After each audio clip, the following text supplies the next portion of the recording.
عبداللہ طاہر جب خراسان کے گورنر تھے اور نیشا پور اس کا دارالحکومت تھا تو ایک لوہار شہر ہرات سے نیشا پور گیا اور چند دنوں تک وہاں کاروبار کیا۔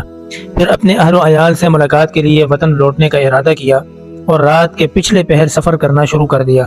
انہی دنوں عبداللہ طاہر نے سپاہیوں کو حکم دے رکھا تھا کہ وہ شہر کے رستوں کو محفوظ بنائیں تاکہ کسی مسافر کو کوئی خطرہ لاحق نہ ہو۔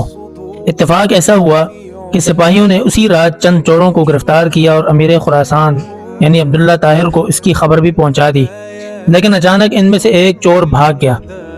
اب یہ گھبرائے، اگر امیر کو معلوم ہو گیا کہ ایک چور بھاگ گیا ہے تو وہ ہمیں سزا دے گا۔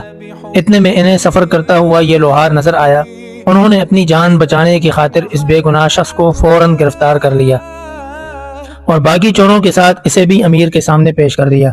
امیر خراسان نے سمجھا کہ یہ سب چوری کرتے ہوئے پکڑے گئے، اس لیے مزید کسی تفتیش و تحقیق کے بغیر سب کو قید کرنے کا حکم دے دیا۔ نیک سیرت لوہار سمجھ گیا کہ اب میرا معاملہ صرف اللہ جل شانہ کی بارگاہ سے ہی حل ہو سکتا ہے اور میرا مقصد اسی کے کرم سے حاصل ہو سکتا ہے، لہذا اس نے وضو کیا اور قید خانہ کے ایک گوشہ میں نماز پڑھنا شروع کر دی۔ ہر 2 رکعت کے بعد سر سجدہ میں رکھ کر اللہ تعالیٰ کی بارگاہ میں رکعت انگیز دعائیں اور دل سوز مناجات شروع کر دیتا اور کہتا، اے میرے مالک، تو اچھی طرح جانتا ہے میں بے قصور ہوں۔ جب رات ہوئی تو عبداللہ طاہر نے خواب دیکھا کہ 4 بہادر اور طاقتور لوگ آئے اور سختی سے اس کے تخت کے چاروں پایوں کو پکڑ کر اٹھایا اور الٹنے لگے۔ اتنے میں اس کی نیند ٹوٹ گئی۔ اس نے فوراً لا حول ولا قوت الا باللہ پڑھا، پھر وضو کیا اور اس احکم الحاکمین کی بارگاہ میں 2 رکعت نماز ادا کی جس کی طرف ہر شاہ و گدا اپنی پریشانیوں کے وقت رجوع کرتے ہیں۔ اس کے بعد دوبارہ سویا تو پھر وہی خواب دیکھا۔ اس طرح 4 مرتبہ ہوا۔ ہر بار وہ یہی دیکھتا تھا کہ چاروں نوجوان اس کے تخت کے پایوں کو پکڑ کر اٹھاتے ہیں اور الٹنا چاہتے ہیں۔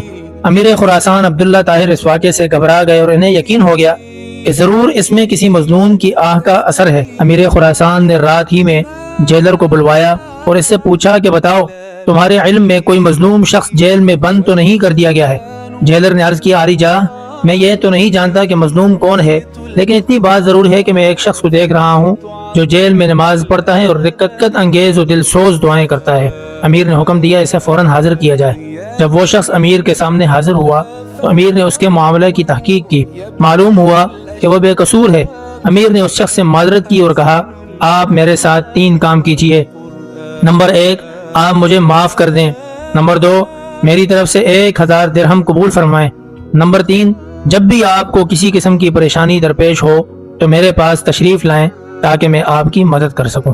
نیک سیرت لوہار نے کہا، آپ نے جو یہ فرمایا ہے کہ میں آپ کو معاف کر دوں تو میں نے آپ کو معاف کر دیا، اور آپ نے جو یہ فرمایا کہ 1000 درہم قبول کر لوں تو وہ بھی میں نے قبول کیا، لیکن آپ نے جو یہ کہا ہے کہ جب مجھے کوئی مشکل درپیش ہو تو میں آپ کے پاس آؤں، یہ مجھ سے نہیں ہو سکتا۔